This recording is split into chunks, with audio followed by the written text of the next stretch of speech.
Hi everyone, कैसे हैं आप लोग। तो guys welcome to all of you in episode 3 of the series all about mutual fund. And guys इस series से रिलेटेड हर सैटरडे को एपिसोड आया करेगा and this is my third episode. I am very sure पहले दो episode आप लोगों ने देख लिए होंगे where we try to understand all about mutual fund. We try to understand few very important terminologies like NAV क्या होता है, what is AUM। और अगर वीडियो नहीं देखी तो प्लीज उसको जरूर देखिएगा। एंड आज हम एक बहुत इंटरेस्टिंग क्वेश्चन का आंसर ढूंढेंगे इस एपिसोड के अंदर। सर बहुत सारे बच्चे ना अक्सर ये कॉल करके पूछते हैं कि सर मेरे को ना एसआईपी स्टार्ट करनी है या मेरे पापा को एसआईपी स्टार्ट करनी है, वो जानना चाह रहे हैं कि कौन से म्यूचुअल फंड में इन्वेस्ट करें। सो ये question I am very sure आप लोगों के मन में भी आता होगा जब भी आप इन्वेस्टमेंट के बारे में सोचते होंगे। सो गाइज इस चीज का आंसर हम बहुत सरलता के साथ इस वीडियो के अंदर ढूंढेंगे। हमेशा याद रखना जब भी आपको इन्वेस्ट करना हो तो हमेशा स्टेप नंबर 1 जो आपके मन में आना चाहिए, that is the thumb rule number 1, that is what is your investment objective. So guys जब तक आप लोगों को आपके इन्वेस्टमेंट ऑब्जेक्टिव्स नहीं पता, you can not find out a good a best mutual fund for you. तो स्टेप नंबर 1 हमेशा क्या होता है कि मैं क्यों इन्वेस्ट कर रहा हूं, पहले अपने आप से पूछो। अब कई लोग बोलते हैं कि सर यही तो हमें समझ नहीं आ रहा कि हम क्यों इन्वेस्ट कर रहे हैं, बिकॉज हम बस इन्वेस्ट करना चाहते हैं। ऑब्जेक्टिव्स का क्या मतलब है सर, थोड़ा सा इलैबोरेट करो। तो देखिए, ऑब्जेक्टिव नंबर 1, क्या आप इन्वेस्टमेंट करना चाह रहे हो विद इन इंटेंट कि आप लोग रिटायरमेंट प्लान कर रहे हो, या फिर आपके दिमाग में चल रहा है कि okay fine I am actually looking for wealth creation. Okay, या फिर आप म्यूचुअल फंड में पैसा लगाना चाह रहे हो to have some stable income for you. आप म्यूचुअल फंड में पैसा लगाना चाह रहे हो with a long term objective, with a short term objective. तो आप लोगों के लिए सबसे पहली चीज ये बहुत जरूरी है कि आप लोगों को माइंडसेट अपना करना पड़ेगा कि why I am here for investment. उसमें मैं आपकी हेल्प कर सकता हूं। जैसे फॉर एग्जाम्पल जितने भी 18 साल से 25-30 साल के लोग हैं, है ना, उनके अंदर रिस्क कैपेसिटी ज्यादा होती है ना। They have that much of risk capacity कि वो ले सकते हैं। तो उन लोगों के लिए वेल्थ क्रिएशन में उनको जाना चाहिए। ठीक है, उनको थोड़ा लॉन्ग टर्म इन्वेस्टमेंट प्लान सोचने चाहिए and they can afford to take risk. अब क्योंकि आप अफोर्ड कर सकते हो टू टेक रिस्क, तो आपके लिए कौन सा म्यूचुअल फंड बेटर होगा वो अभी हम डिस्कस करेंगे। But what I am trying is how to create your objectives. तो फर्स्ट स्टेप इज ऑलवेज कि माइंडसेट करो कि यार आपको इन्वेस्टमेंट ऑब्जेक्टिव पहले क्रिएट करना जरूरी है। Second very important thing is your risk tolerance limit. याद रखिएगा, रिस्क टॉलरेंस लिमिट वेरी करती है from person to person. There are people those who are very aggressive and those who love to take risk. उनका mutual fund selection criteria बिल्कुल अलग होगा। कुछ लोग ऐसे होते हैं जो मॉडरेट रिस्क में जाना चाहते हैं, कुछ लोग हाई रिस्क लेना चाहते हैं, कुछ लोग वेरी लो रिस्क लेना चाहते हैं। तो याद रखिएगा, जिस तरह का आप रिस्क सोचते हो क्या बिल्कुल वैसे ही आपको म्यूचुअल फंड सिलेक्ट करना है। तो फर्स्ट थंब रूल क्या है, try to find out your investment objective. Period, कितने समय के लिए आप इन्वेस्टेड रहना चाहते हो। Very important, what is your risk tolerance limit. आप ज्यादा रिस्क लेना चाहते हो, मॉडरेट रिस्क लेना चाहते हो, या बहुत लो रिस्क लेना चाहते हो। Like for the people those who have attend the age of 40 plus, उनके लिए सजेशन होता है कि whether either they should go for the moderate risk mutual funds या फिर they should go for the low risk mutual funds. जितने भी youngsters हैं, those who are actually very aggressive and they want to invest in the market, definitely वो लोग जा सकते हैं किसमें, हाई रिस्क प्रोफाइल के अंदर। वो ऐसे म्यूचुअल फंड में पैसा लगा सकते हैं जहां पे लेवल ऑफ रिस्क में भी ज्यादा हो। अब यहां पे रिस्क का मतलब क्या होता है उस पर भी अभी हम बात करेंगे।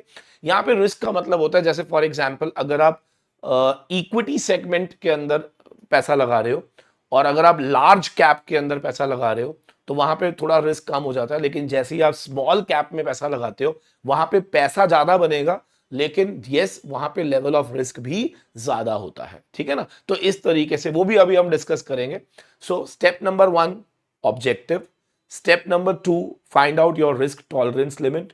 Definitely find out your investment objective, कितने समय के लिए आप इन्वेस्टेड रहना चाहते हो। टेन्योर आपको अपने माइंड में रखना पड़ेगा कि मुझे आने वाले 10 साल के लिए SIP करनी है और मुझे 10 साल के लिए इन्वेस्टेड रहना है, राइट।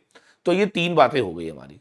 अब आ जाते हैं चौथा वेरी इंपॉर्टेंट एस्पेक्ट, जिसे आप बिल्कुल इग्नोर नहीं कर सकते।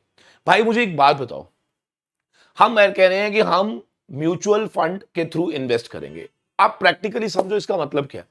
आप अपना हार्ड अर्न्ड मनी किसी को दे रहे हो और क्या बोल रहे हो कि भाई तू इस पैसे को मैनेज कर। अब आप मुझे एक बात बताओ, हर म्यूचुअल फंड कंपनी में एक AMC होती है, यानी कि एसेट मैनेजमेंट कंपनी होती है, और उस एसेट मैनेजमेंट कंपनी के अंदर एक फंड मैनेजर होता है। आपको ही लगता कि जब आप किसी म्यूचुअल फंड को अपना पैसा दे रहे हो, you need to know about that AMC, you need to know that who is the fund manager जो आपके पैसे को मैनेज करेगा। क्या आपको उसका हिस्टोरिकल डाटा पता होना चाहिए? यस और नो? बिल्कुल सर, आपको पता होना चाहिए कि वो पर्सन का बैकग्राउंड क्या है, उस AMC का बैकग्राउंड क्या है, उस फंड मैनेजर का बैकग्राउंड क्या है, उस फंड का बैकग्राउंड क्या है, या उस स्कीम का बैकग्राउंड क्या है जिस स्कीम में आप पैसा इन्वेस्ट करना चाह रहे हो। क्या मेरी बात समझ आ रही है?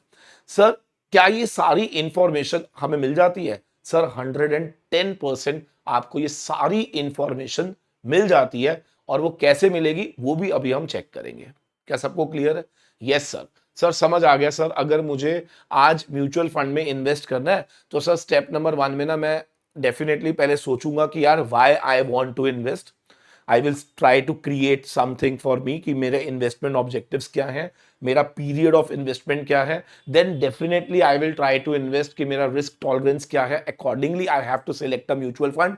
Then I need to know about the company जिसको आप पैसा देने जा रहे हो। क्या उसका ट्रैक रिकॉर्ड समझना बहुत जरूरी है, उसकी पास्ट परफॉर्मेंस को समझना बहुत जरूरी है, उसने आज तक क्या रिटर्न्स जनरेट करे हैं इन द हिस्टोरिकल, क्या वो जानना बहुत जरूरी है। यस और नो? Yes sir. जब आप ये सारी इंफॉर्मेशन आपके पास होती है, क्या देन ओनली क्या आप डिसीजन ले सकते हैं फॉर इन्वेस्टमेंट। इसको बोलते हैं इन्फॉर्म्ड डिसीजन। समझ रहे हैं? याद रखना बेटा, आपका पैसा बहुत कीमती पैसा है, बहुत मेहनत से कमाया हुआ पैसा है।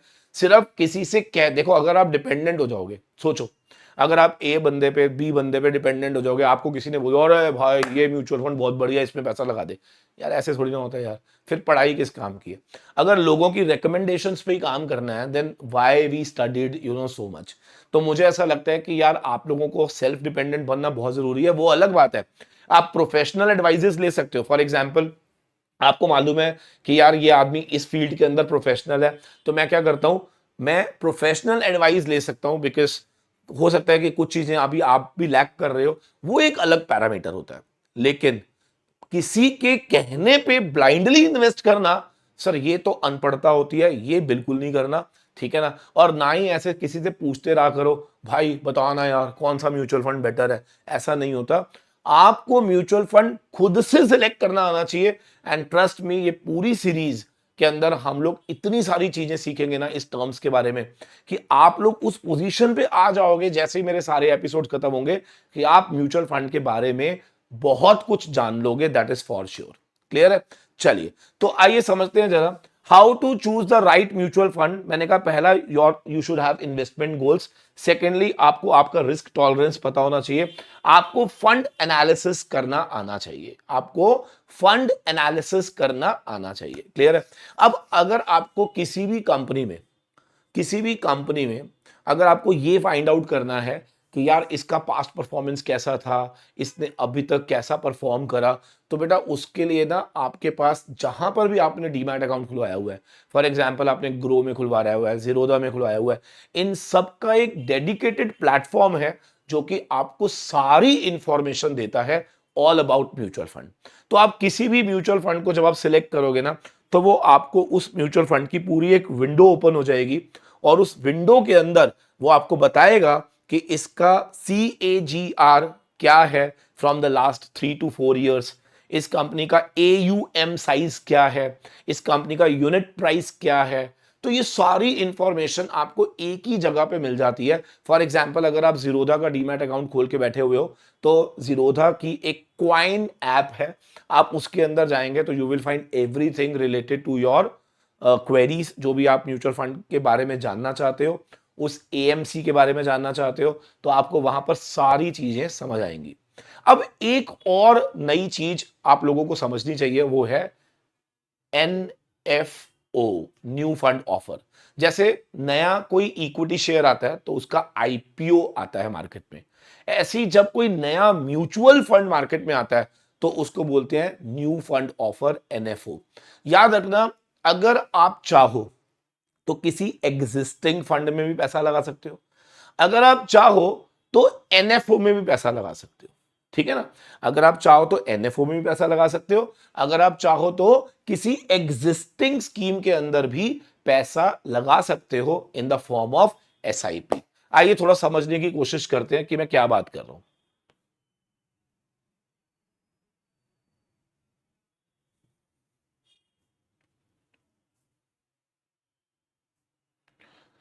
यस प्लीज, आइए थोड़ा सा we will try to understand कि हम यहां पर क्या बात करना चाह रहे हैं। तो ये आपके सामने जो ऐप खुली हुई है ना, this app is for Zerodha की ऐप है, ये क्वाइन ऐप है।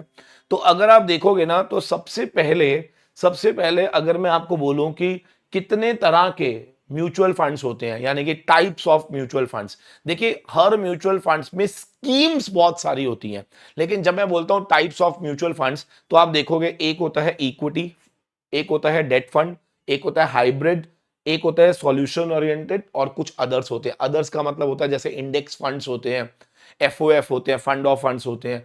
तो इस तरह से बहुत सारे फंड्स होते हैं जिसमें आप इन्वेस्टमेंट कर सकते हो, ठीक है। अब जैसे मैं इक्विटी की बात करता हूं, आप सबको मालूम है कि इक्विटी में लेवल ऑफ रिस्क कंपैरेटिवली ज्यादा होगा as compare to debt fund. तो जब आप इक्विटी में पैसा लगाते हो तो इक्विटी के अंदर भी बड़ी सारी कैटेगरीज आ जाती है। फॉर एग्जाम्पल स्मॉल कैप, यानी कि इक्विटी के अंदर भी आप जो पैसा लगा रहे हो वो किस में लगा रहे हो, स्मॉल कैप में। क्या इक्विटी में अपने आप में रिस्क था, क्या स्मॉल कैप में और ज्यादा रिस्क बढ़ जाएगा as compare to large cap. क्या मेरी बात समझ आ रही है। ऐसे मिड कैप, ऐसे ही फ्लेक्सी कैप। फ्लेक्सी कैप्स क्या होते हैं, जहां पर ये अपने आप जो सेक्टर ज्यादा अच्छा परफॉर्म कर रहा होता है, लाइक अगर मिड कैप ज्यादा अच्छा परफॉर्म कर रहा है तो आपका फंड मिड कैप में चला जाएगा, स्मॉल कैप अच्छा परफॉर्म करेगा तो यानी कि आपने फंड मैनेजर को लिबर्टी दे दी क्या, कि भाई तू किसी भी कैप के अंदर लगा, मेरा पैसा ग्रो करना चाहिए, बात खत्म। तो मैं डिफाइन नहीं कर रहा कि तू स्मॉल में लगा, लार्ज में लगा, मिड कैप में लगा, मैं तेरे को फ्लेक्सी कैप दे रहा हूं, यानी कि तू खुद से डिसाइड कर ले कि तेरे को कहां पर ये पैसा लगाना है। आने वाले एपिसोड के अंदर वी विल ट्राई कि हम इन सब को भी कवर अप करने की कोशिश करेंगे, क्लियर है।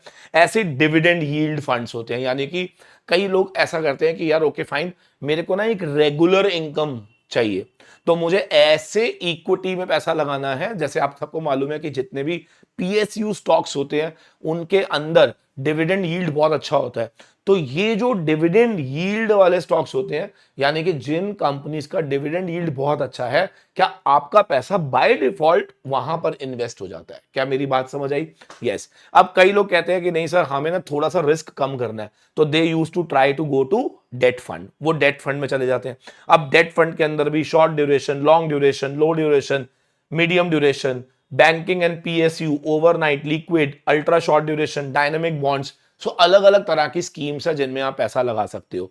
ऐसे ही हाइब्रिड, हाइब्रिड का मतलब क्या होता है, जहां पर हाइब्रिड मतलब combination of debt and equity, जहां पर बैलेंस्ड फंड्स बोलते हैं इसको, जहां पर दोनों चीजें आपको ऑफर की जा रही है, स्टेबिलिटी भी ऑफर की जा रही है और साथ में रिस्क भी ऑफर की जा रही है। ऐसे ही कुछ फंड्स होते हैं जिनको हम यहां पे क्या नाम दे रहे हैं, सॉल्यूशन ओरिएंटेड। सॉल्यूशन ओरिएंटेड का मतलब होता है, जैसे आपने कहा कि सर देखो मुझे नहीं मालूम, मैंने को ना अपना रिटायरमेंट प्लान करना है, तो मेरा प्रॉब्लम है रिटायरमेंट, आप मुझे उसका सॉल्यूशन दे दो। तो उससे related SBI retirement benefit fund, SBI retirement benefit fund, SB Tata retirement saving fund, समझ रहे हैं। मतलब ये कहते हैं कि आप छोड़ो, आप मत डिसाइड करो इक्विटी में जाना है, डेट में जाना है, कहां जाना है, आप हमें अपनी प्रॉब्लम बताओ, हम आपको सॉल्यूशन फंड बना के देंगे। So that is your solution funds. ऐसे ही बच्चे अगर हम और आगे जाते हैं तो यहां पर हम लोग देख सकते हैं, after this we can have other funds में index funds are there, ETFs are there, and then fund of funds are there. So what we can see कि अगर हम मेजर क्लासिफिकेशन की बात करें तो we have equity, debt, hybrid, solution. लेकिन अगर हम इक्विटी के अंदर जाएंगे तो हम देखेंगे भैया और बड़े सारे फंड्स आ गए। तो कहने का मतलब यहां पर क्या है कि फंड्स और स्कीम्स आर अनलिमिटेड, है ना, unlimited funds unlimited schemes are there. तो आपको यहां पे समझना पड़ेगा, जैसे फॉर एग्जांपल के तौर पे यहां पर जैसे ही मैंने इक्विटी में स्मॉल कैप प्रेस करा तो आप देख सकते हो कि हमारे पास अलग अलग म्यूचुअल फंड कंपनीज के द्वारा बनाई गई स्कीम्स आ गई। आप देखिए Nippon India small cap fund, Nippon India small cap fund, HDFC small cap funds. I hope you can see. अब मैं किसी भी एक को जब क्लिक करता हूं, किसी भी एक को जब मैं क्लिक करता हूं तो यहां पे मुझे उसकी पूरी डिटेल दिख जाती है। कैसे सर? इसकी करंट एनएवी कितनी आ रही है? 202 रुपए। अगर हम इसका एक साल का सीएजीआर देखते हैं तो दिस इज 49%। क्या ये फंड परफॉर्मेंस आपको दिख रही है कि इस फंड के अंदर, क्योंकि ये स्मॉल कैप है, यहां पे लेवल ऑफ रिस्क ज्यादा होता है, सो वी कैन सी कि इन लोगों ने यहां पर सीएजीआर बहुत अच्छा दिया। अब बच्चा कहता है नहीं सर 5 साल का सीएजीआर दिखाओ, तो 5 साल का सीएजीआर 39%। आप इवन इमेजिन भी नहीं कर सकते द मीनिंग ऑफ 39%।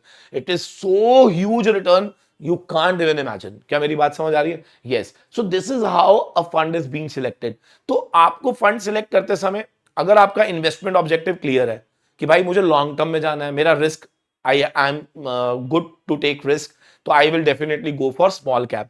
इक्विटी में जाऊंगा, स्मॉल कैप में जाऊंगा। अब स्मॉल कैप के अंदर भी अलग अलग फंड की पहले परफॉर्मेंस चेक करो, कम से कम 5 साल की परफॉर्मेंस चेक करो। अगर आपको 5 साल की परफॉर्मेंसेस के अंदर पता चलता है कि ओके फाइन, इसका मेरे को बेटर लग रहा है, then I should go for investment.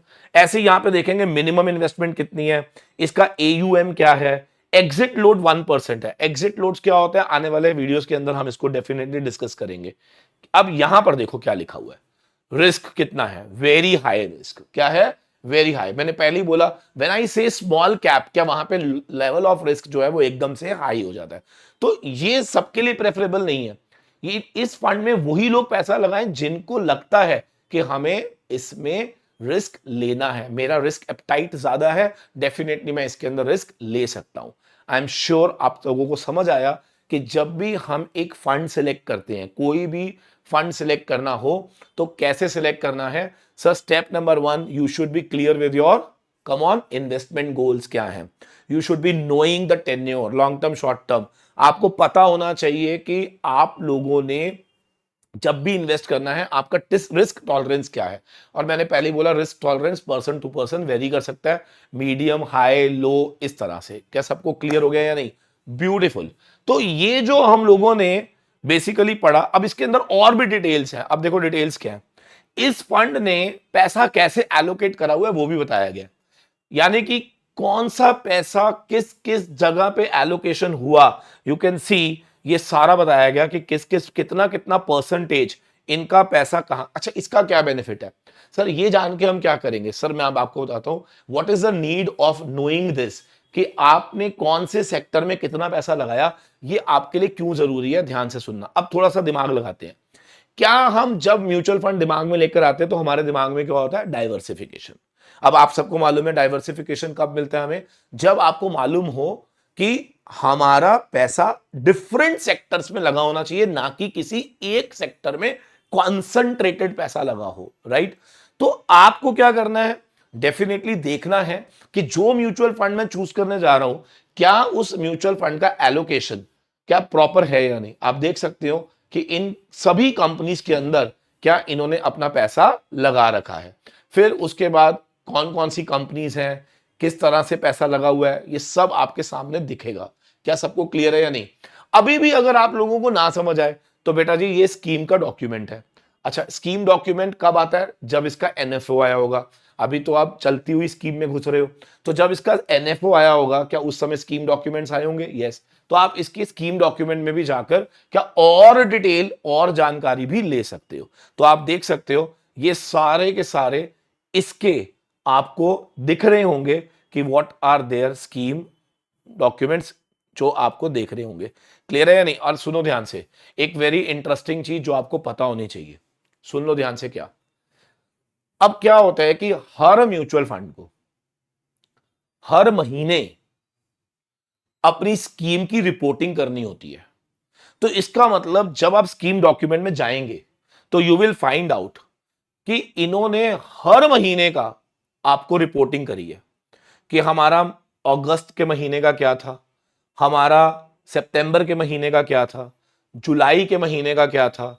आप समझ रहे हैं, जिससे क्या होता है कि आपको इन कंपनीज का मंथ टू मंथ आपको एनालिसिस करने को मिल सकता है कि इन्होंने हर महीने की रिपोर्टिंग जो आपको करी होती है, जिससे आपको पता चल जाता है कि इन्होंने जो भी पैसा आपका इन्वेस्ट किया है मंथ टू मंथ वो ग्रो कर रहा था या वो डिक्लाइन कर रहा था। क्या मेरी बात सबको क्लियर है या नहीं? यस। तो आप as a professional adviser, for example के तौर पे देखिए, बहुत सारे लोगों को ये सब चीजें नहीं पता होती।